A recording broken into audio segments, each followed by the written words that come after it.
ঘন জঙ্গলের এক কোণে থাকত এক পরিশ্রমী বানর, নাম তার ঝুমান।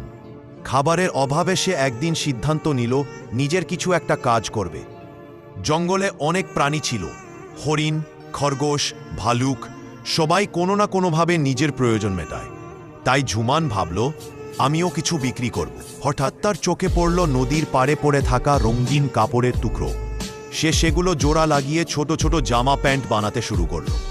প্রথমে কেউ বিশ্বাস করেনি যে বানর জামা প্যান্ট সেলাই করতে পারে, কিন্তু ঝুমান হাল ছাড়ল না।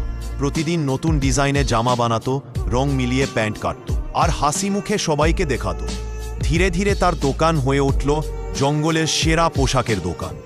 হরিণ তার জন্য ফুলের মালা আনত, খরগোশ গাজর দিত। সবাই ঝুমানের পরিশ্রম দেখে মুগ্ধ। একদিন ঝুমান বলল, কাজ ছোট বড় কিছু নয়, মন দিয়ে করলে সব কাজই সম্মানের। এভাবে তার জীবন চলতে লাগলো নিজের পরিশ্রম আর সৎ ইচ্ছার ওপর ভর করে। জঙ্গলের প্রাণীরা আজও তাকে সম্মানের চোখে দেখে।